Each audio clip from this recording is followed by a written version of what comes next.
जन्म कुंडली अध्ययन। दोस्तों, जैसे कि आपने हमें रिक्वेस्ट किया और आपका बहुत सारा प्यार हमारे चैनल को मिल रहा है। आप हमारे चैनल के एक फैमिली की तरह है।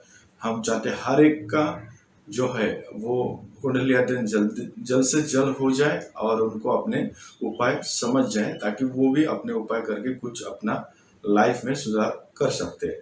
लेकिन कुछ वक्त का जो है वो लिमिटेशन होने की वजह से थोड़े बहुत कुंडली अगर आज भी रहते हैं तो उनके भी जल्दी से जल्दी आएंगे। इसके लिए हमने एक साथ कुंडली अध्ययन करना शुरू कर दिया।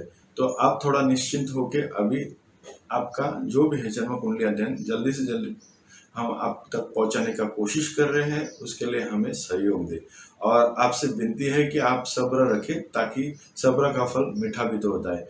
हालांकि हम ये भी चाहते हैं कि और भी अगर आपकी जन्म कुंडली का अध्ययन नहीं हुआ है तो आप और भी जन्म कुंडली अध्ययन की जो वीडियोज है वो जरूर देखें, ताकि आपको पता चले जन्म कुंडली अध्ययन होता कैसे है और उसमें क्या क्या जो योग और दुर्योग बनते हैं, ताकि आपको भी थोड़ा नॉलेज मिल सके।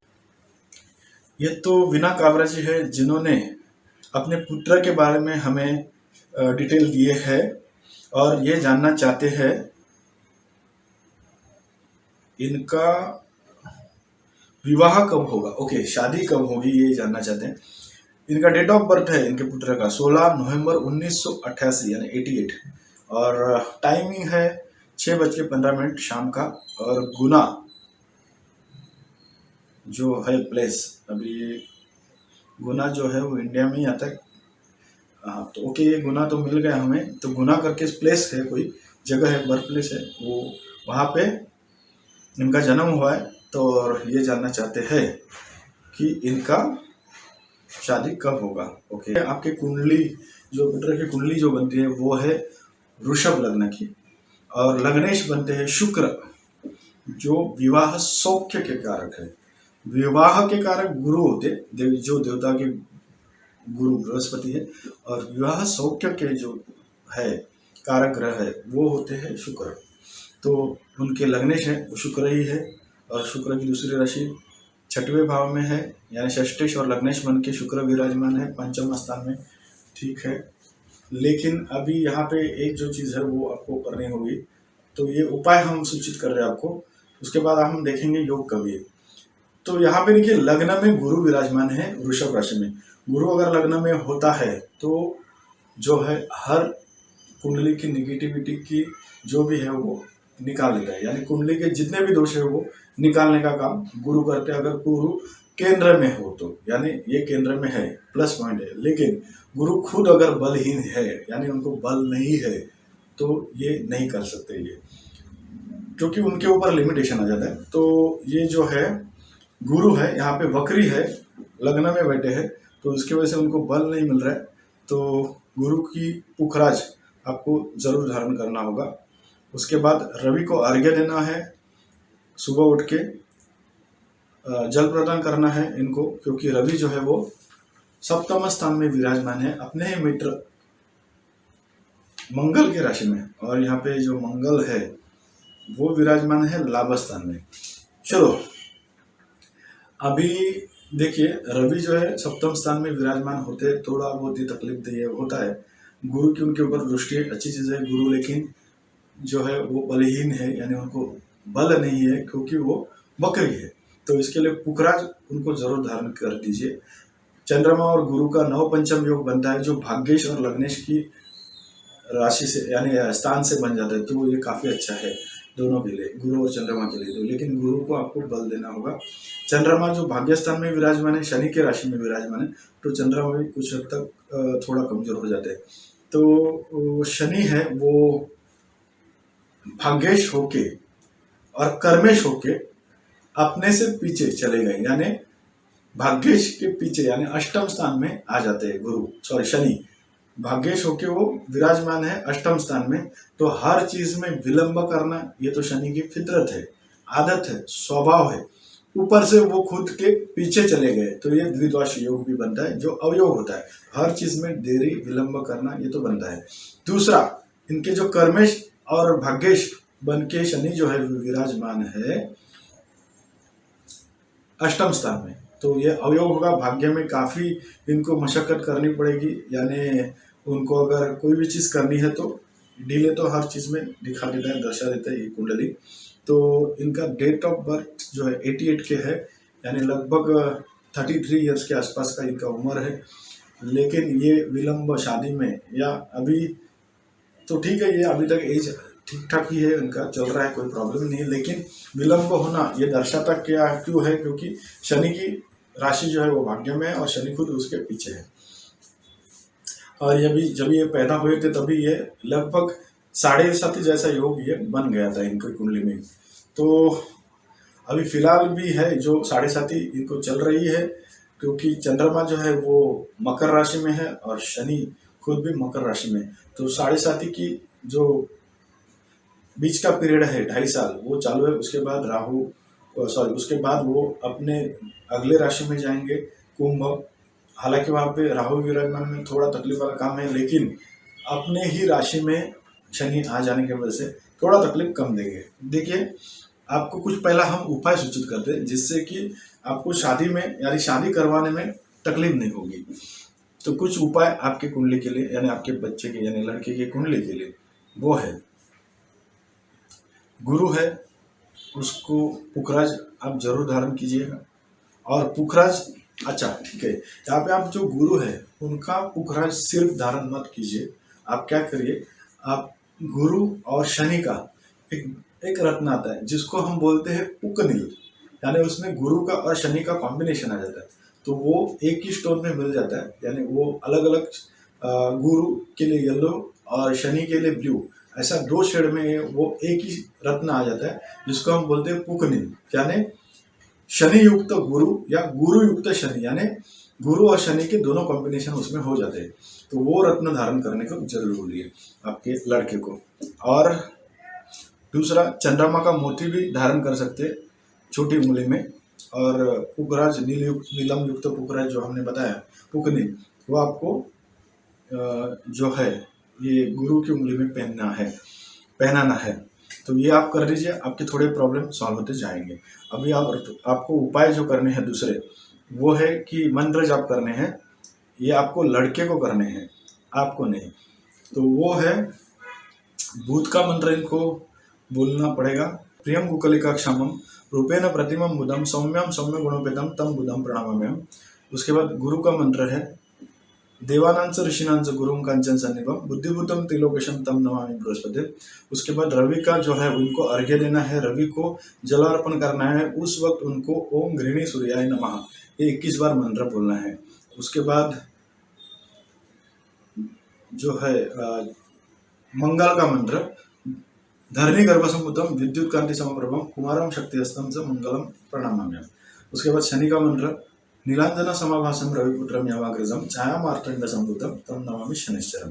तो आपको जो मंत्र हमने सूचित किए वो, और उसके साथ चंद्रमा का दरिशंक तुषाराभम शिरोधारण संभवम नमामि शशिनम सोमम शंभो मूर्खुटभूषणम। ये जो मंत्र है वो रोजाना 50 बार हर मंत्र दिन में बोलने हैं, सूर्योदय के बाद सूर्यास्त से पहले रोजाना।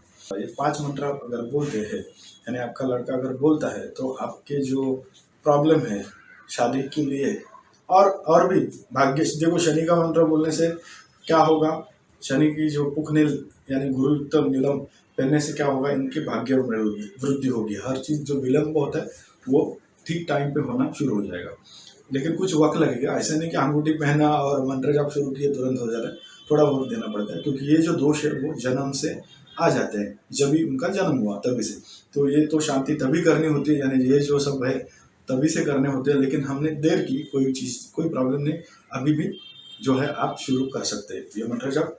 अगर अंगूठी भी पहनते हैं तो ठीक है, अगर नहीं जमते आपको, फाइनेंशियल प्रॉब्लम है, जो भी प्रॉब्लम है, तो आप ये मंत्र जाप जरूर कीजिए। आहिस्ता आहिस्ता आपको प्रॉब्लम सॉल्व होते नजर आएंगे। अभी हम देखेंगे इनको शादी, इन्होंने पूछा है शादी कब होगा इनका, तो अभी इनके योग हमें देखने हैं शादी के क्या चल रहे हैं। अभी जो है फिलहाल पहला हम देखेंगे दशा कौन सी चालू है इनको, कि फिलहाल आपके लड़के का योग जो है वो अभी जनवरी 2023 से चालू हो जाएगा। उसके बाद 2023 से लेके लगभग अक्टूबर 2023 तक ये योग बना रहेगा। लेकिन इसके लिए आपको ये चीज़ ज़रूर करनी होगी, एक तो पुखराज, अगर नीलम युक्त तो पुखराज नहीं मिल रहा है तो फिलहाल आप पुखराज भी पहन लीजिए, आई मीन बच्चे को दे दीजिए आपके। और रवि का जो है वो अर्घ्य देना और मंत्र जप शुरू कर दीजिए। तो ये जो योग बनता है, तो जनवरी से 2023 से हमने बताया वो टाइम ये योग जरूर बन जाते हैं आपके लड़के के शादी के। तो उस वक्त आप जरूर कोशिश कीजिए। हालांकि फिलहाल जो है वो जो माहौल है बाहर का वो थोड़ा ठीक भी नहीं है, 7:30 भी है, तो हर चीज़ में विलम्ब होना बनता है। तो आप ये जो है 2023 जनवरी से आपके लड़की के शादी के योग बन जाते हैं। तो तभी आप ज़रूर कोशिश कीजिए। इसके लिए कोशिश आप ऐसा नहीं कि 2022 पूरा निकाल दे, शुरू 2022 से करिए, जो शादी है जो फाइनल हो जाती है 2023 में आपके लड़के की शादी जरूर फाइनल होने का चांसेस बनता है। लेकिन पुखराज बनता है पहनना। अगर आपको नहीं जम रहा है, पॉसिबल नहीं है, फाइनेंशियल हो या कोई भी चीज़ से, तो आपको गुरु का जो मंत्र है वो बोलना तो जरूर है। उसके साथ मैंने बाकी जो मंत्र बोले बताए हैं, सूचित किए, वो बोलेंगे तो आपका ये प्रॉब्लम ठीक हो जाएगा। पवन स्वर्णकार इनकी नागौर राजस्थान से इन्होंने हमें यूट्यूब कमेंट्स में लिखा है। इनकी डेट ऑफ बर्थ है 16 अक्टूबर 2001, यानी 19-20 साल की ही है लगभग। ये 8:55 सुबह का जन्म है। नागौर राजस्थान इन्होंने प्लेस बताया है बर्थ का।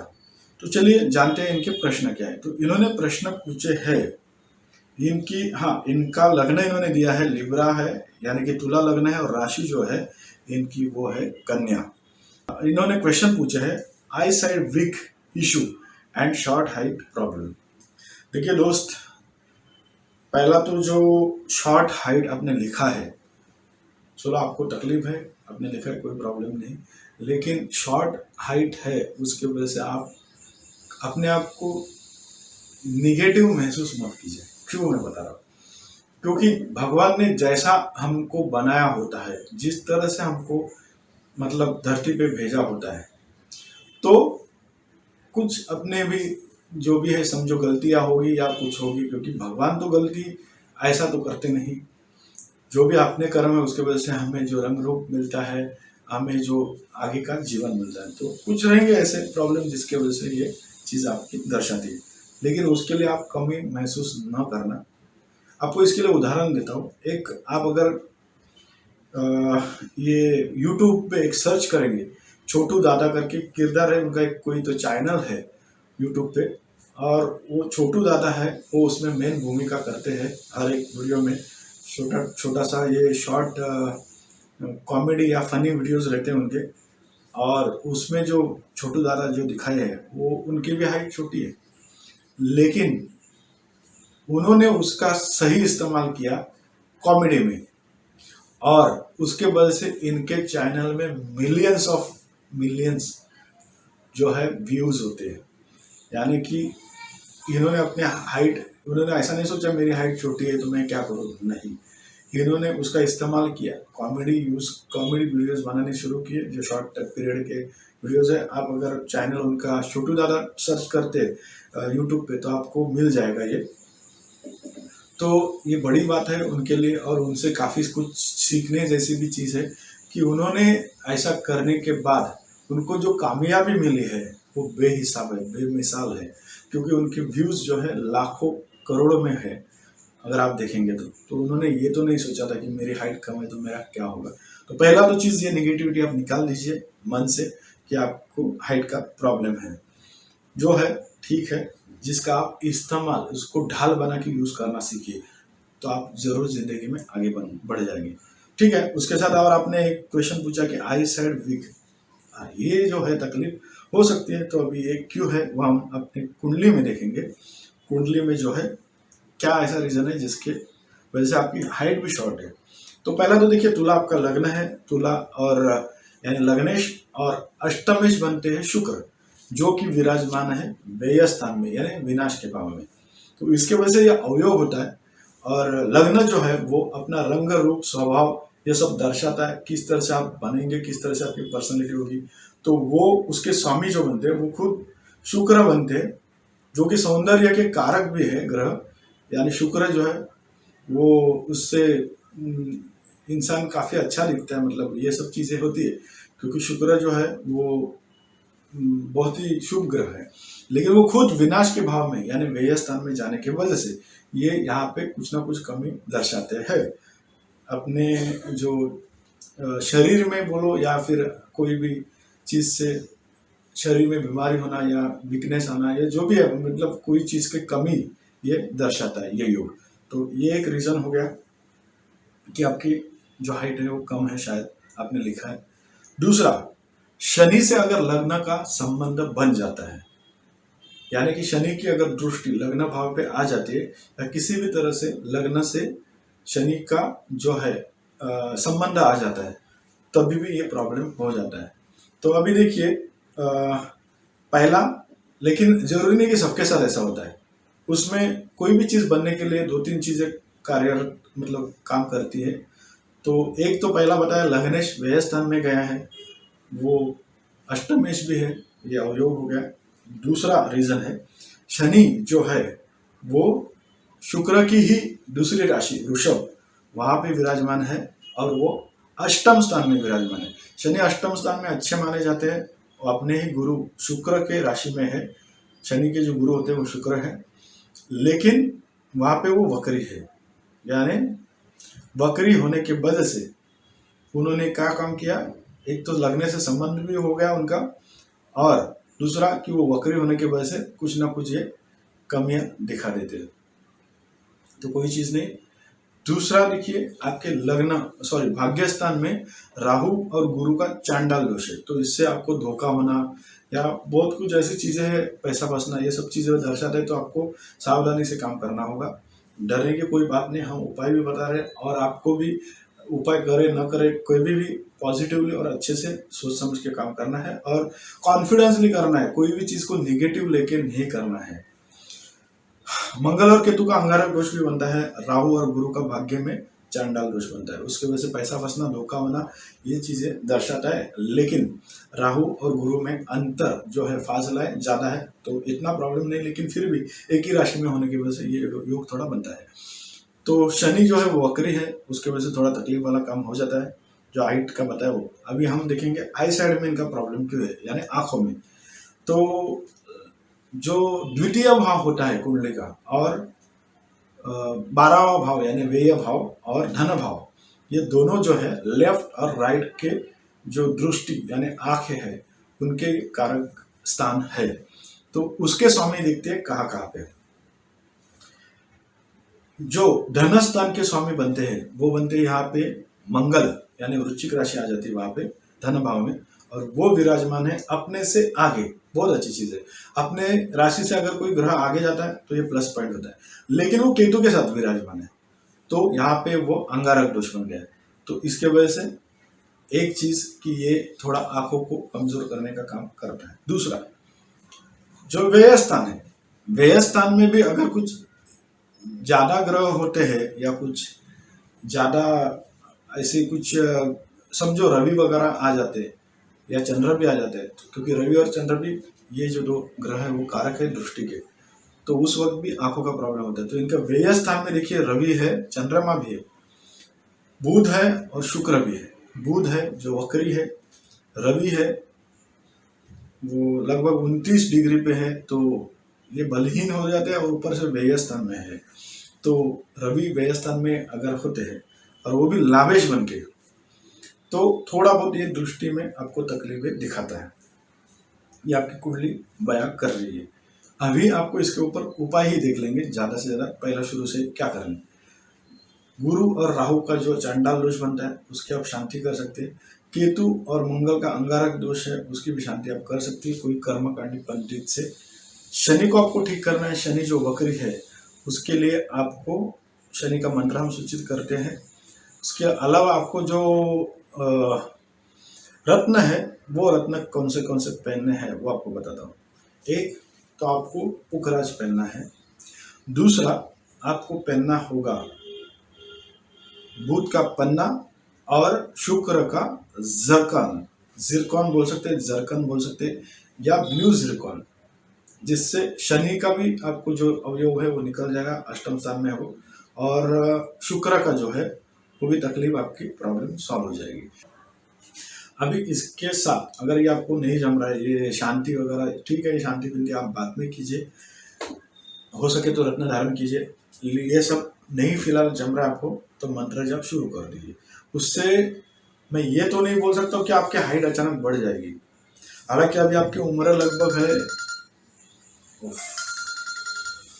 हालांकि अभी जो उम्र है आपकी वो लगभग है 20 साल के आसपास, तो 20 साल के आसपास की उम्र है, तो अभी भी आप हाइट बढ़ सकती है। आप कोशिश कीजिए साइकिल वगैरह जो है चलाने के लिए, या फिर पुशअप वगैरह जो है, जिससे आपको थोड़ा बहुत जो है कोशिश आपकी कर सकते हैं हाइट बढ़ाने के लिए। दूसरी चीज़, आपको मंत्र जाप जो है वो क्या क्या करने हैं वो मैं आपको बताता हूँ। हम सूचित कर रहे हैं आपके लिए मंत्र जो है वो शुक्र का मंत्र है। हिमकुंद मृणालाभम दैत्यानम परम गुरु सर्वशास्त्र प्रवक्तारम भार्गवम प्रणामाम्यहम्। उसके बाद चंद्रमा का दधिशंक तुषाराभम शिरोधारण संभवम नमामि शशिनम सोमम शंभो मूर्खटभूषणम। उसके बाद बुध का प्रियंगुकलिकाक्षामम रूपेण प्रतिमम बुधम सौम्यम सौम्य गुणोपेतम तम बुधम प्रणामाम्यहम्। उसके बाद रवि को आपको अर्घ्य देना है। अभी क्या होता है, एक तो उससे क्या होएगा फायदा मैं आपको बता दूं। अगर हाइट अगर शॉर्ट होती है तो बहुत जगह पे क्या होता है कि कोई लोग ऐसे चिढ़ाते हैं या बोलते हैं, हालांकि उनको थोड़ा दिमाग कम है, मैं तो बोलता हूँ, क्योंकि किसी के व्यंग के या किसी भी कमी किसी के इंसान में कमी है तो उसको उसकी मजाक नहीं बनाया जा सकता है, क्योंकि आपको भी कल चल के ये हो सकता है। आपको नहीं तो आपके जो भी फैमिली में जो भी आपका परिवार आगे चलेगा बढ़ेगा तो वो भी हो सकता है। तो किसी को हंसना नहीं है जिंदगी में, और आप भी किसी के हंसने के ऊपर मायूस मत होइए। सोचिए कि आपने भगवान ने आपको जैसा बनाया अपने अच्छे के लिए बनाया, कुछ तो रीजन रहेगा, उन्होंने अच्छा ही सोचा रहेगा मेरे लिए, और उसका फायदा लेने की कोशिश करिए, कामयाब बनेंगे आप। हाँ, तो हम बोल रहे थे आपको, हम बता रहे थे कि मंत्र जो है रवि को जो है वो अर्घ्य दीजिए, क्योंकि रवि जो है मान सम्मान लाइफ में देते हैं। तो उसके लिए अगर आप अर्घ्य देते हैं, सुबह उठ के जल प्रदान करते हैं, तो रवि है वो आपको ये जो निगेटिविटी है, निगेटिव वातावरण आपके हाइट बीट की वजह से अगर बनता रहेगा, अगर आपको लगता है तो वो कम हो जाएगा, आपको सक्सेस मिलना शुरू होएगा। तो रवि को अर्घ्य देते हो आपको ओम गृहिणी सूर्याय नमः ये मंत्र बोलना है। उसके बाद शुक्र का मंत्र, चंद्र का मंत्र, बुध का मंत्र, रवि को आपको अर्घ्य देना है। उसके साथ आपको शनि का जो है वो मंत्र है नीलांजन समाभासम रविपुत्रम यमाग्रजम छाया मार्तंड संभूतम तम नमामि शनिश्चरम। राहु का मंत्र अर्धकार्य महावीर्यम चंद्रादित्य विमर्दनम सिंहिका गर्भसंभूतम तम राहु प्रणमाम्यहम्। उसके बाद गुरु का मंत्र देवानांच ऋषिनांच गुरुं कंचन सन्निभम बुद्धिभूतम त्रिलोकेशम तम नमामि बृहस्पति। मंगल का मंत्र धरणी गर्भसंभूतम विद्युत कांति समप्रभम कुमारम शक्ति हस्तम च मंगलम प्रणमाम्यहम्। मंगल जो है ताकत देता है, शक्ति देता है, हर चीज को लड़ने की, हर चीज को मतलब पावर जो बोलते हैं वो मंगल से देखी जाती है। तो मंगल का मंत्र इसके लिए, ताकि अंगारक दोष भी है तो मंगल का मंत्र भी आपको जरूर बोलना है। तो आपको मंत्र बोलना है शुक्र का, चंद्र का, बुध का, मंगल का, शनि का, गुरु का, राहु का, यानी कि लगभग आपको ये 8 मंत्र आपको बोलने हैं, 7 मंत्र। और 8वां जो है वो रवि का मंत्र आप जो ओम गृहिणी सूर्याय नमः बोलिए और सूर्य को अर्घ्य दीजिए। इससे आपको जितने भी कुंडली में निगेटिविटी है वो निकल जाएगी। दूसरी चीज, व्यय स्थान में आपके इतने सारे ग्रह होने के वजह से अगर आपको हो सके तो आप बाहर गांव जाने के लिए कोशिश कर सकते हैं। विदेश में आपका जो है कोशिश जरूर कर सकते हैं कि विदेश में आपका भाग्योदय हो सकता है। तो अगर आप विदेश जाने के लिए कोशिश कर सकते हैं तो देखिए आपकी जॉब के लिए या जो भी आगे के लिए, लेकिन जरूर नहीं कि हर एक जन विदेश जाके सक्सेस हो। आपके कुंडली में थोड़ा बहुत ये योग बनता है, लेकिन सावधानी से इसके लिए किसी भी चीज़ से फाइनेंशियल यानी पैसा देके फंसना ये सब थोड़ा दर्शाता है, तो संभाल के करना पड़ेगा, क्योंकि गुरु और राहु का चांडाल दोष है जो धोखे निर्माण करता है लाइफ में। आंखों के लिए भी हमने बताया आपको ये करना है।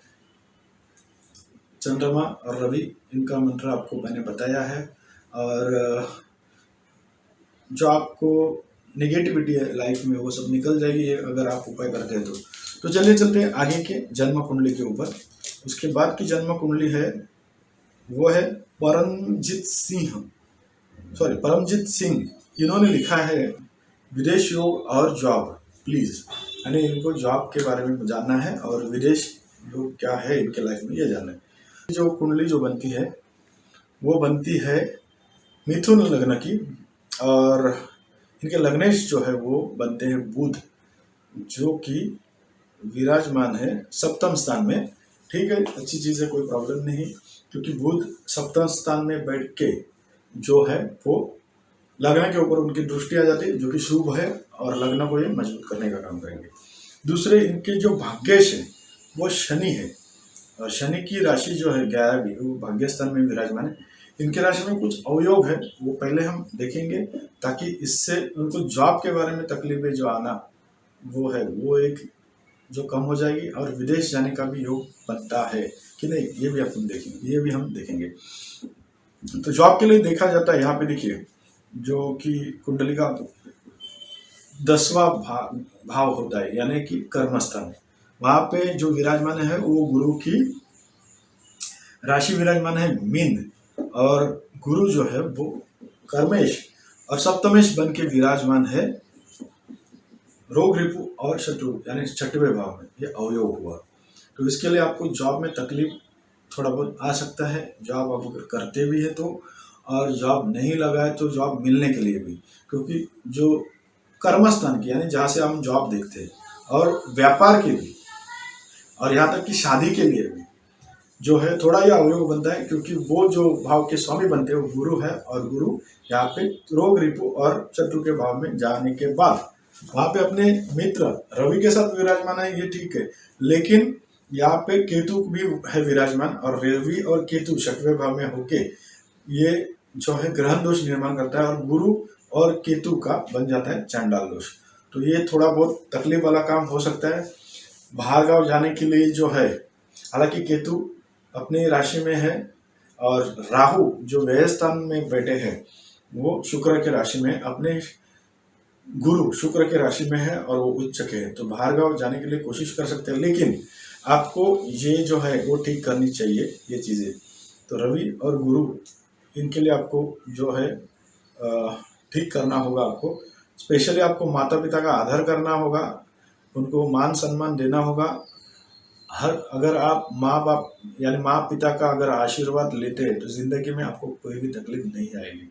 ये बात आप थोड़ा सा ध्यान दीजिए, क्योंकि चंद्रमा जो है वो माँ के कारक है, वो अष्टम स्थान में जा चुके, शनि की राशि में है, तो वो कमज़ोर हो जाते हैं। रवि जो है वो 6वें भाव में है, और वो पराक्रमेश भी है, और वो 6वें भाव में जाने की वजह से वो भी कमज़ोर हो चुके हैं। तो रवि और चंद्रमा को बल देना होगा, स्पेशली उसके लिए माँ और पिता को आपको पूछना होगा, उनका जैसा भी हो, जितना भी बनते सेवा करके दीजिए, ताकि उनके आशीर्वाद से आपके अच्छे अच्छे बिगड़े काम सुधर जाएंगे। राहु जो है बाहर गाँव जाने का काम करवाता है, कर सकता है, लेकिन उसके ऊपर दृष्टि जो है वो गुरु और केतु के चांडाल दोष की है, और रवि और केतु के ग्रहण दोष की है। तो इसके लिए रवि को आपको ठीक करना होगा, गुरु को ठीक करना होगा, चंद्रमा को ठीक करना होगा, क्योंकि चंद्रमा जो है वो आपको शांति नहीं देता है दिमाग को। मन मस्तिष्क का कारक चंद्रमा अगर अष्टम स्थान में जाता है तो यह अवयोग होता है। हालांकि चंद्रमा को अष्टमेश का दोष नहीं लगता, फिर भी वो अष्टम स्थान में गया है और शनि के राशि में है, तो ये कमजोर काफी हद तक बन जाते हैं। तो आपको माता पिता का जरूर आदर करना है, उनके आशीर्वाद से आप काफी आगे बढ़ सकते हैं, या फिर आपको काफी सारा प्रॉब्लम है वो निकल जाएगा लाइफ में, क्योंकि उनके आशीर्वाद में काफ़ी, भगवान के बाद अगर कोई है तो वो माता पिता ही होते, जिनका हमें जरूर आदर सत्कार करना होता है।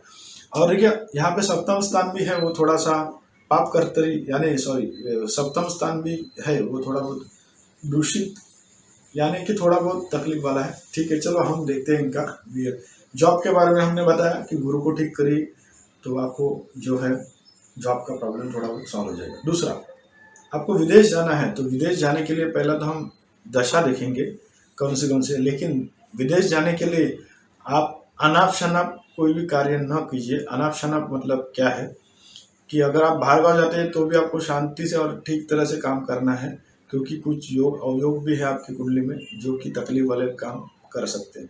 हालांकि राहु की दशा जब भी थी वो तो अभी खत्म हो गई, क्योंकि राहु की दशा में आप जाने का चांसेस थे बाहर गाँव, लेकिन कोई प्रॉब्लम नहीं। अभी भी आपकी गुरु की महादशा शुरू हो गई है, वो भी आपको बाहर गाँव जाने के लिए कारगर साबित हो सकती है, क्योंकि गुरु की जो दृष्टि है उसमें अमृत होता है और वो जो है व्यय स्थान के ऊपर अपनी दृष्टि से देख रहे हैं, धन भाव पे भी देख रहे हैं, तो बाहर गाँव जाके आप धन अर्जन कर सकते हैं।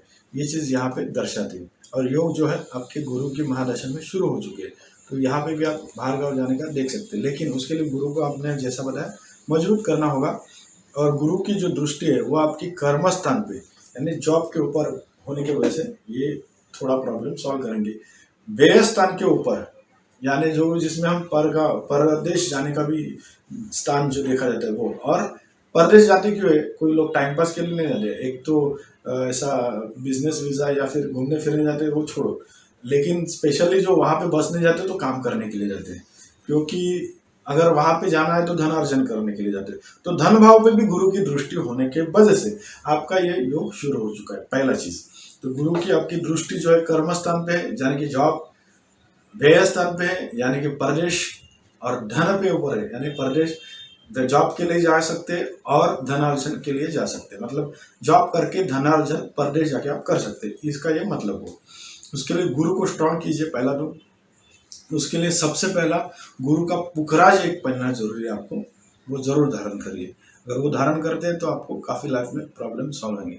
उसके बाद आपको जो धारण करना है रवि का मानिक, वो भी धारण करते हैं तो आपको जीवन में मान सम्मान और धोखा भी का होना ये सब थोड़ा बहुत कम हो जाएगा, पैसा फंसना वो सब कम होगा। लेकिन आपको खुद को भी अपना दिमाग चला के काम करना है, क्योंकि गुरु और केतु का चांडाल दोष बनता है वो धोखे निर्माण करता है लाइफ में। और भी बहुत कुछ बताने लायक है, लेकिन हमने आपका जितना क्वेश्चन हो उसी के आंसर देंगे, क्योंकि देखिए गुरु और केतु का चांडाल दोष है, वो धोखे निर्माण करता है, पैसा फंसना ये सब चीज बनती रहती। तो परदेश जाने के लिए कोई ऐसे गलत एजेंट के थ्रू पैसा देके जाने का कोशिश मत कीजिए, थोड़ी इंक्वायरी कीजिए, सब ठीक तरह से जांच पड़ताल कीजिए और फिर पैसा भर के फिर जाए।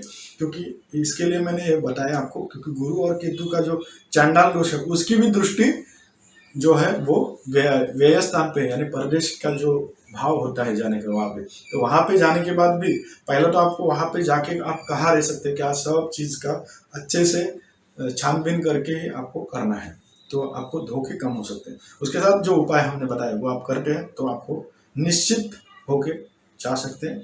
हालांकि कुछ हद तक लाइफ में जो प्रॉब्लम है वो फेस हर एक को करने पड़ते हैं, लेकिन कुछ अवयव इससे निकल जाएंगे। तो रवि का मानिक, गुरु का पुखराज, ये आप धर्म दान कर सकते हैं। और जो रवि का है उसको जला अर्पण कर दीजिए और ओम घृणी सूर्याय नमः ये मंत्र बोलिए और सुबह उठ के ये करना है, रवि को जला अर्पण करना है। उसके बाद गुरु का मंत्र दिवानांच ऋषिनांच गुरुम कांचन सन्निभम बुद्धिभूतम त्रिलोकेशम तम नमामि बृहस्पतिम। चंद्रमा का मंत्र दधिशंख तुषाराभम शिरोधारण संभवम नमामि शशिनम सोमम शंभो मूर्खभूषणम। उसके बाद राहु का मंत्र अर्धकार्य महावीर्यम चंद्रादित्य मर्दनम सिंहिका गर्भ संभूतम तम राहु प्रणामम। उसके बाद आपको बोलना है शनि का मंत्र। शनि का मंत्र है नीलांजन समभासम रविपुत्रम यमाग्रजम छाया मार्तंड संभूतम तम नमामि शनिश्चरम। ये मंत्र रोजाना 50 बार सुबह बोलने हैं। अगर अच्छी तरह से YouTube पे देख के आप सीख सकते हैं, हमने जो बताया वो रिपीट करके देख के भी सीख सकते हैं।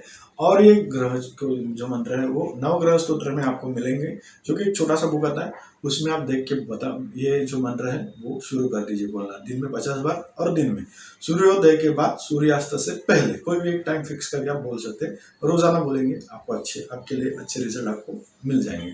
हाँ, परदेश जाने के योग आपके बनते हैं, मैंने बताया, कुछ उपाय करिए जिससे आपको तकलीफें कम हो जाएगी। तो गुरु का पुखराज मानिक ये आप जरूर धारण करिए, जिससे आपको तकलीफें थोड़ी कम आ सकती है।